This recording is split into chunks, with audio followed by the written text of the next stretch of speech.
Hello, everyone, and welcome to our family live chat. For the next hour or so, we'll be talking about living at Bentley. But first, we'd like to introduce ourselves. My name is Antonio Willis-Berry, and I'm the Assistant Director of Housing Operations here at Bentley. And my name is Catherine Keys, but everyone calls me Kat, and I am the Director of Housing and Residential Services here at Bentley. We're super excited that you're here, and before we get started, we wanted to share a couple of housekeeping items with you. One, first, please make sure that your camera is turned on, and feel free to click stop video on your screen if you would like to turn your camera off. Second, we have muted everyone's audio. If you find that your audio has turned on, please switch it off so that we don't pick up any background noise that might be distracting. And third, please feel free to type any questions that come up in the chat box. You'll be able to send messages to the entire group of us tuning in, and you can send private messages as well. We'll have some time to answer those questions at the end of our presentation. So let's go ahead and get started.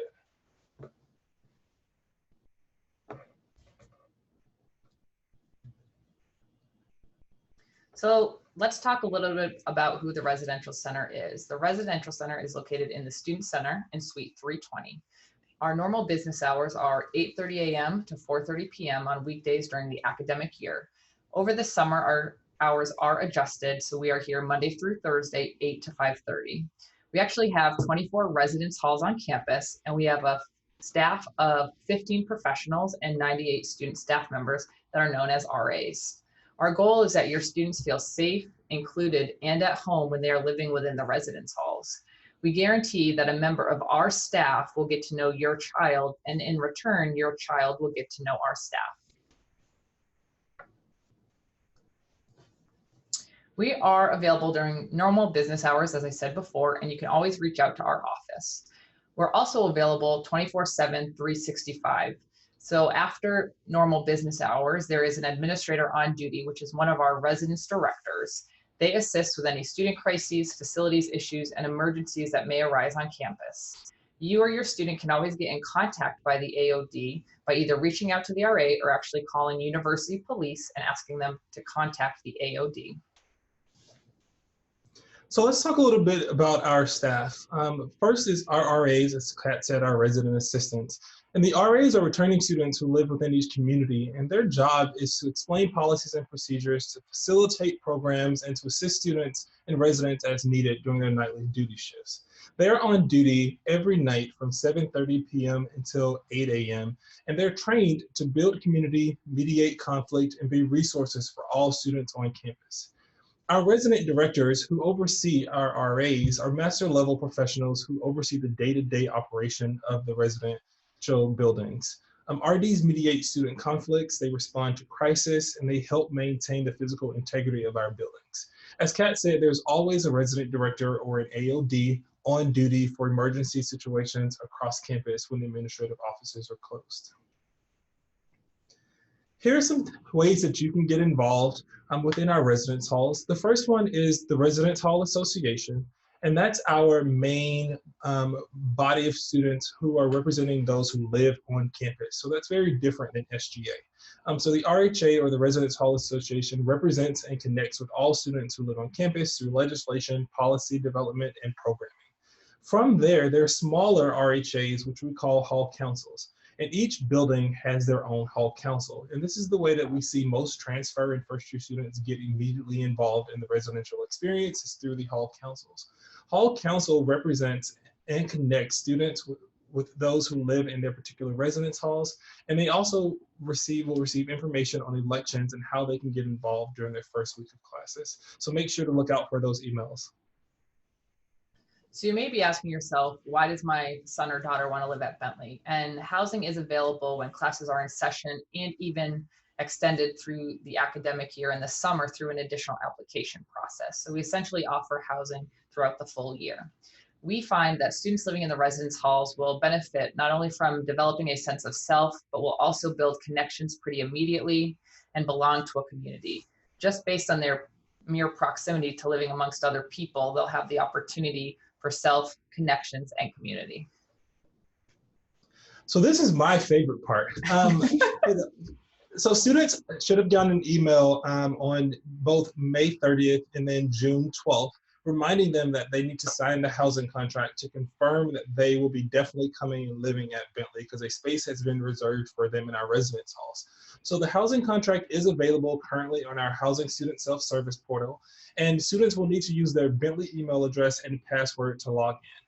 Once they've logged into the portal, they'll click Forms and Applications, and they should see at the top of their screen a drop-down that says 2019-2020 Housing and Meal Plan Contract. This is the first step in the process for all students signing the contract. They will now be able to sign the contract, and please note that if they're under the age of 18, then you as their parent or guardian will have to sign the contract for them, and then you can send it back to our office via email or fax. As a reminder, all housing contracts and applications are due by 4 p.m. on Wednesday, June 26th. The next step in the process is signing and completing the housing application. So there's a housing application for first-year students and one for transfers, but you can't see it until you have signed and finished signing the housing contract. Those forms are also found under Forms and Applications on the Housing Student Self-Service portal. Within the applications, your student will be asked room type preferences. They'll be asked a roommate questionnaire, which really goes through what time they go to bed, what would they like their room like, what is their study habits, what is something they would do with a free hour of their time. So having them fill that out and tell us the most accurate and up-to-date information is important. It'll also ask them for any roommate preferences. So maybe they've met a student already who they know that they definitely want to live with. This is how they'll tell our staff this is the person that they want to live with. The last two things they'll see, one is for first-year students only, and that talks about our defined community interests, which we'll talk a little bit more about through our presentation. But students will be able to sign up for a defined community through this application, and then they can choose their desired meal plan for their fall semester. And so they need to go in, once again, by 4 p.m. on June 26th to complete both pieces of documentation, both the contract and the application, because it's the only way for us to give them a space that they find desirable, but also a roommate that they think they'll pair well with. So we want to talk a little bit about the buildings that we offer to our incoming first-year students. So we offer 3 different housing complexes. One is called Slade Hall, which is traditional first-year building, corridor style. The floors are mixed gender, and they actually house 3 of our defined communities: the Honors First Year Community, Thrive Community, and Blueprint Community. What's pretty cool about Slade is in the basement there is a dance studio and a racquetball court that residents can gain access to, and we offer singles, doubles, triples, enhanced triples, and quads within Slade Hall. The other building that's pretty similar to Slade is actually called Miller Hall. They're pretty identical in terms of the common corridor, the difference being the defined communities we offer. So that is Her Story, the women leaders of tomorrow, today, Brave, the social justice community, and arts community. Finally, the third building that we offer is actually the Trees Complex. So this is the biggest of the 3 buildings, and it houses half of the first-year population. It is mixed gender floors as well. There is a big blue line in the basement of the Trees, which is used for lounge events. I think the biggest question we typically get is which building is the best, and how I describe them is all of our buildings are really wonderful, and I usually use a comparison of Boston. So if your son or daughter likes the most lively nightlife, they're likely going to want to live in Trees because that's pretty active like Boston. Slade is the closest to Trees, so I usually describe that as Cambridge, being active but a little bit removed from the city. And then I think Miller is Waltham, where we are here at Bentley, which is also a wonderful place, a little quieter but easy access to both Cambridge and to Boston. So that's a little indication of what our 3 buildings are like. We also want to talk to you, as Antonio mentioned, about our defined community programs. So we have 6 different defined communities for our first-year students, and they can actually apply to live in these processes through our housing separate process, excuse me. So we have 6 communities: the arts community, Blueprint community, Brave, the social justice community, Her Story, women leaders of today, Honors First Year Experience, and Thrive. These communities have been designed for students to live in a space with other students who share interests or passions on these specific topics. Each community is also connected to a partner office or an organization on campus that offers additional support and services, whether that's a faculty advisor, a staff advisor, or another student organization. First-year students who are selected to live in defined communities also move in a day early, which is a nice perk. In addition, these communities receive additional funding for specific programming where they may actually take trips into the city. Our Our blueprint community, our leadership community actually was able to go to Harvard and learn about what it's like to be a business leader at Harvard. So there's some really unique programming that's offered within these. So here are just a few other housing options that we wanted to go through and make sure that we put out there. One of them is our housing and meal plan medical accommodation process. It is a committee who meets to review every student who's looking to have a housing or meal plan accommodation. And that could be they need a single or they need a carpet-free environment, et cetera, et cetera, et cetera.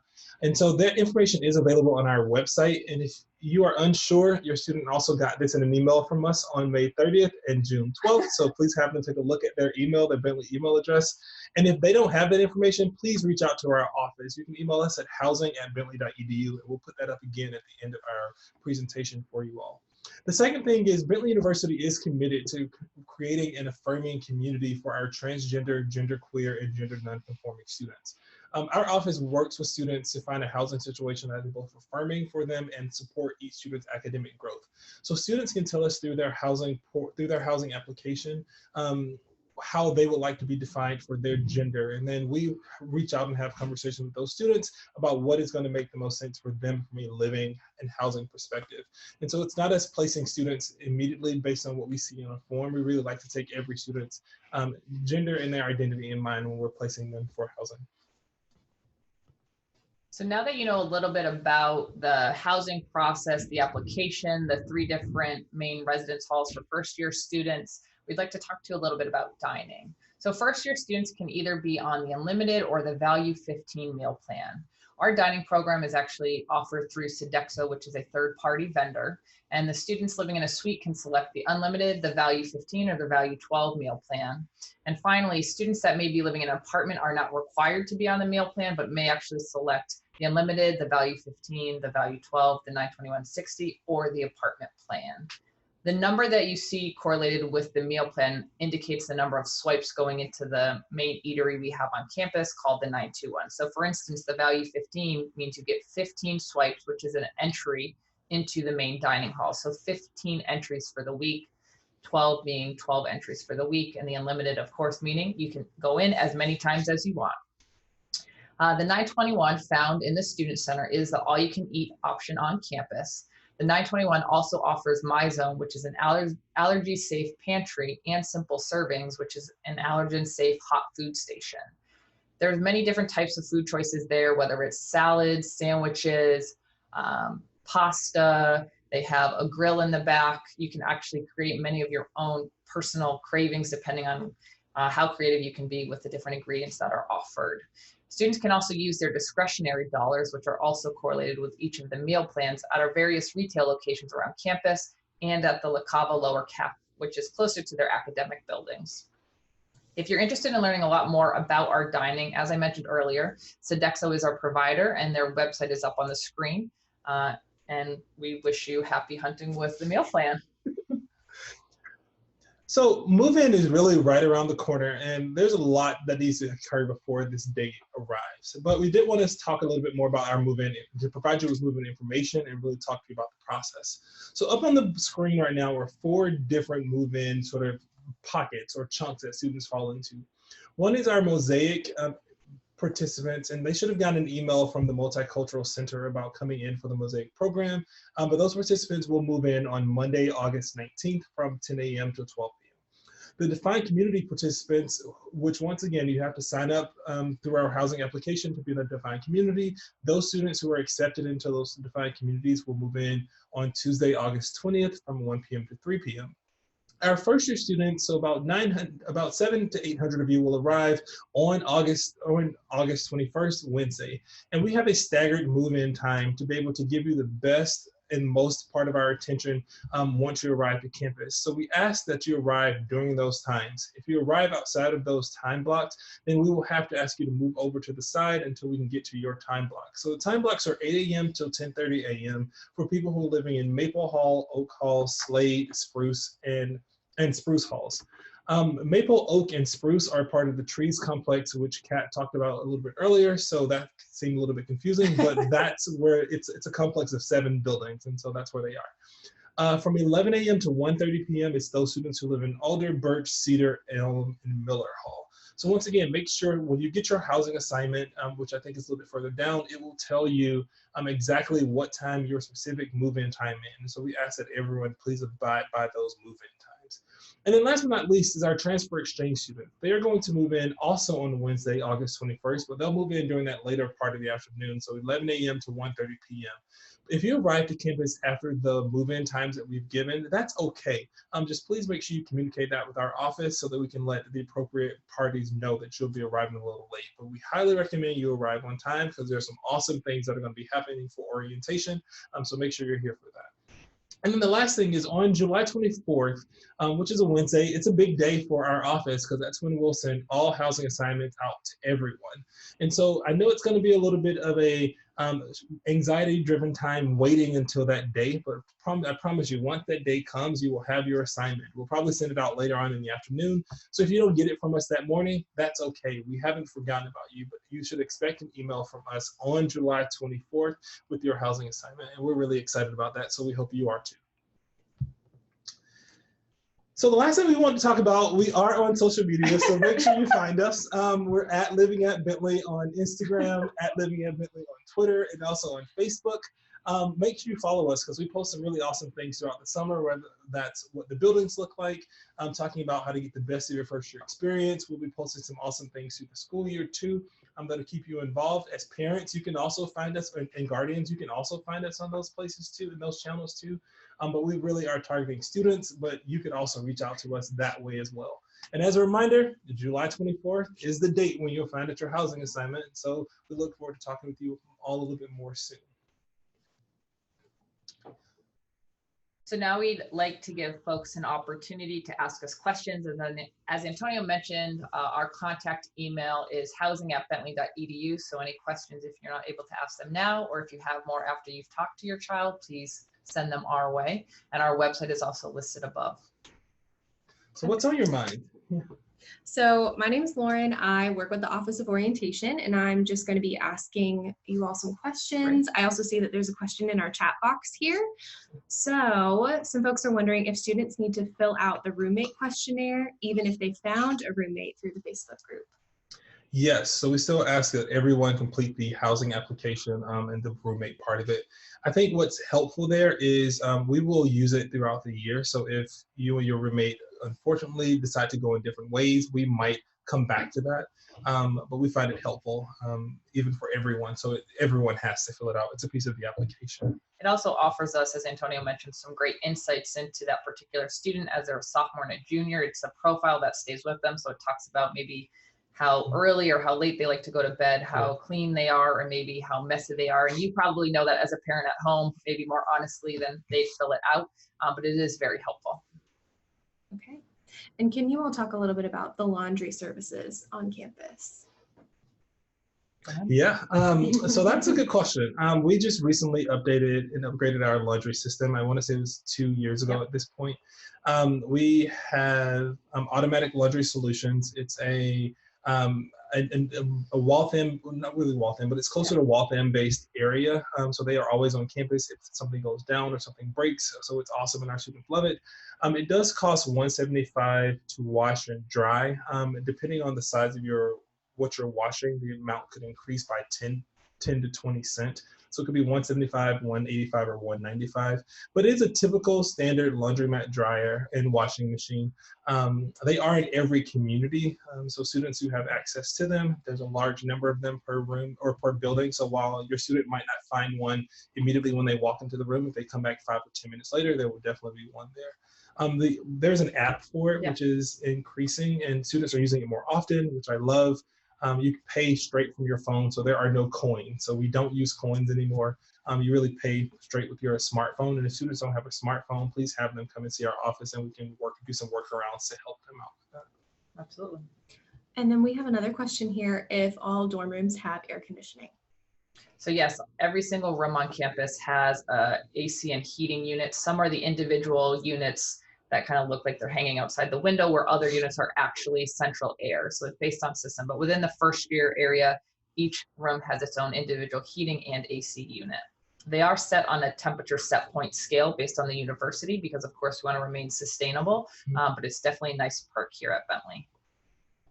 Okay, and then there's another question here asking about how during long breaks like Thanksgiving or long weekends, how does that work for a student who's going to be leaving their room for that time? Yeah, so we actually don't do any type of check-in or check-out process. So over Thanksgiving, we may have students stay, especially students that maybe live far away or international students, and also on long weekends. We only really truly close down in December between when the fall academic year ends and before the spring semester starts. But as we mentioned earlier, if students do need to stay on campus, there is a separate application to assist them with that. Okay.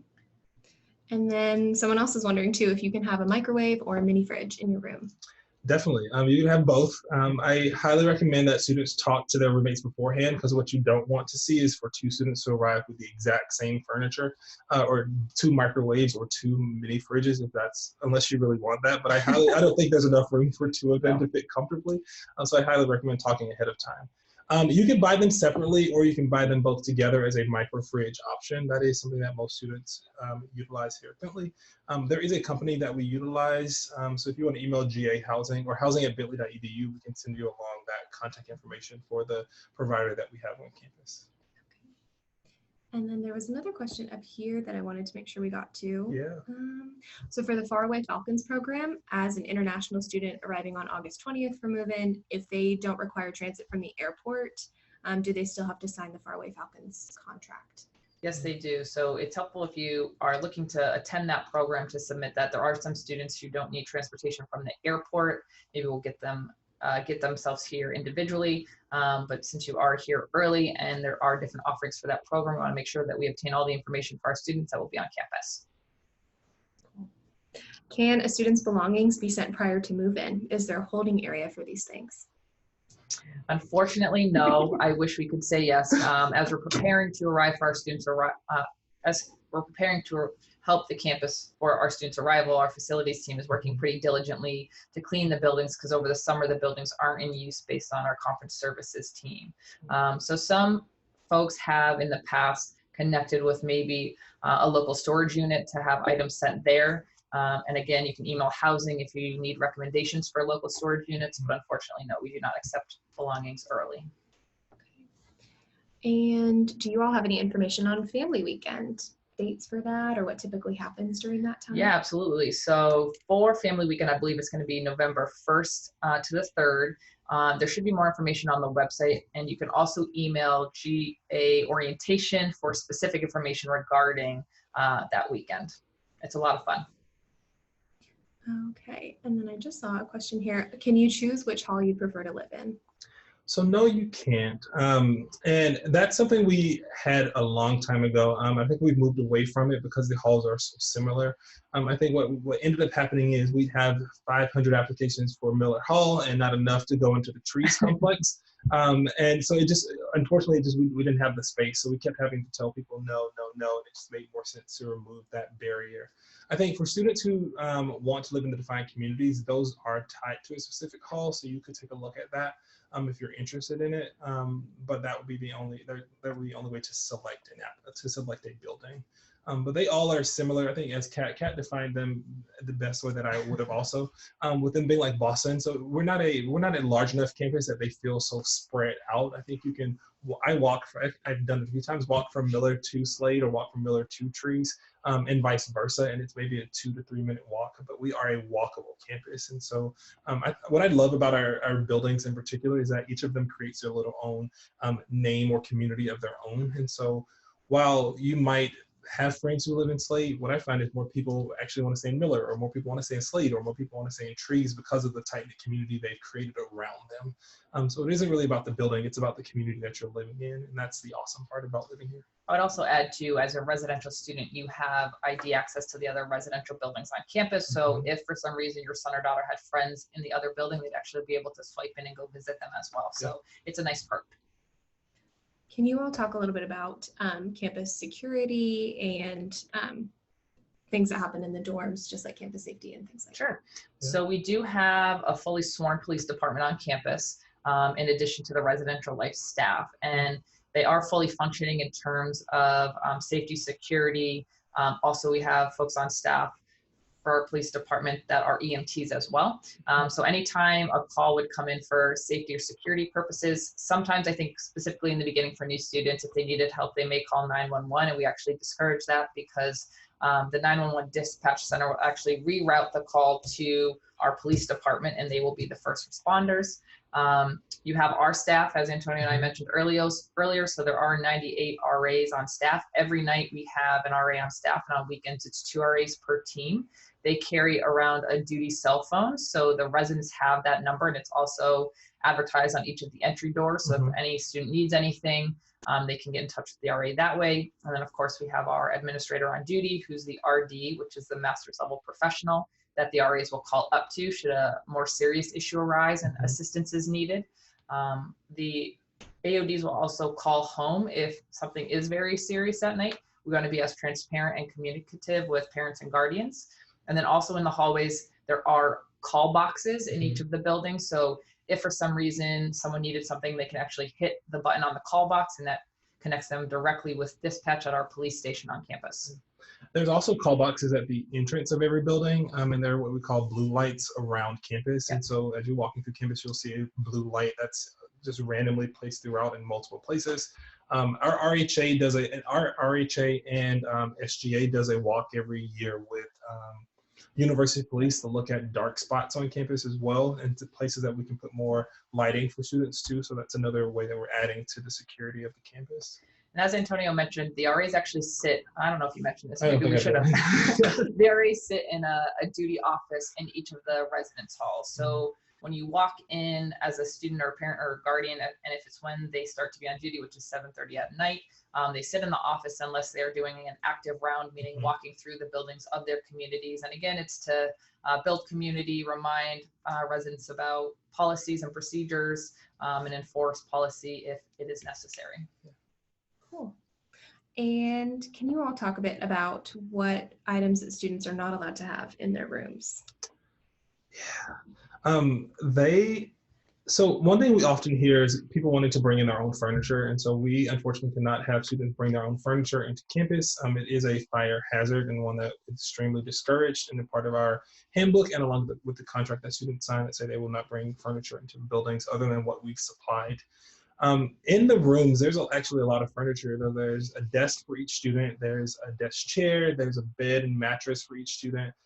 There's a cable hookup, there's Wi-Fi, there is AC, like Kat said.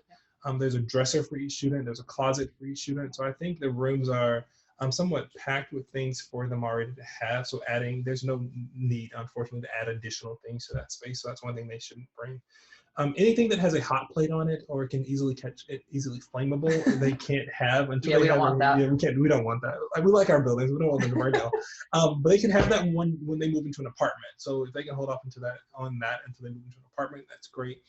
In each residence hall is a kitchen area. So what they'll find when they walk into the building, there's at least one larger refrigerator, one stove, one microwave and one oven in every building, and so they can cook there and they can bring those appliances and put them in that space, but I would recommend leaving them at home. The other thing I would add is if you need an additional outlet, so there's the I'm forgetting the name of the security plug that if you need, what is it called? The three-way prong. Three-way prong, thank you. So that's what we recommend for extension cords. For safety and security as well. Surge protectors, that's what they're called. Yes, surge protectors, yeah. We also say no glade plug-ins because those are also flammable, but students can bring lights, they can bring additional lighting, they can bring carpets and rugs, but just no furniture. Yeah, we hope students make their room a home, so putting up posters, pictures of family, friends, anything else like that. Yeah. There's also another question here, just following up about family weekend. Is the main day Saturday or Sunday of that weekend? I believe the main day is Saturday of that weekend, actually, yes. I think there's a football game that occurs that day as well. So I think that's when a lot of parents will come around. Okay. Or families will come around. Okay. And then I have another question here about how easily can their students switch rooms? Yeah, that's a little bit, it depends on the year and part of it. So that answer, if you asked me last year, it'd be a very different answer. You asked me 2 days from now, it could be a very different answer too. It's not that we try to force students to stay in the space that they're living in. I think we have limited space, and that's one of the beauties of Bentley, that lots of students want to live here, and lots of students enjoy their experience here. But with that, we are not like other institutions where it's so easy because they have so many vacancies. So our staff will talk through and try to mediate any conflict that's occurring.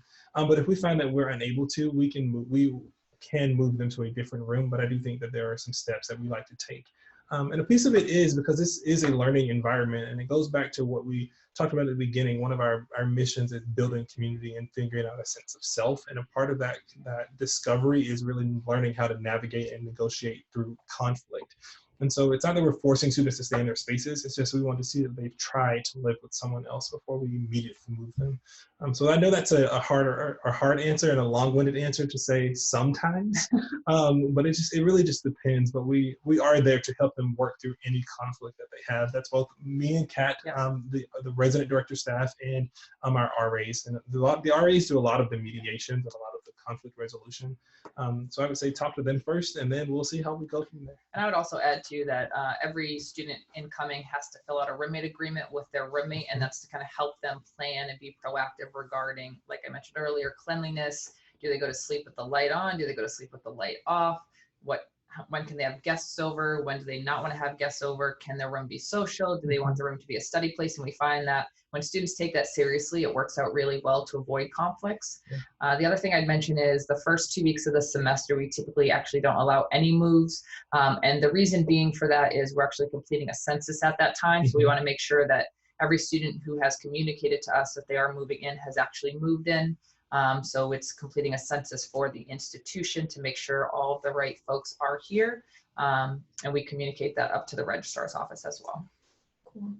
And then if you all have any final questions, feel free to send those in. We will be wrapping up in a couple of minutes, but I see a question on here about if there are safes on campus. It's a good question. No, there are no safes on campus, but we actually do find that some students will bring small portable safes to their room and they'll store it below their bed. Other students might bring something a little bit smaller and put it in one of their desk drawers to lock up, whether it's maybe a passport or medication. Every room does have a lock on it, so it's just you and your roommate or your roommates in the space, but we have seen students bring in a smaller safe for themselves. Okay. And then there's another question on here if we have a bank on campus. There's a Santander. The Santander has a station as well in La Cava. They also have an ATM, and there are 2 Bank of America ATMs also on campus.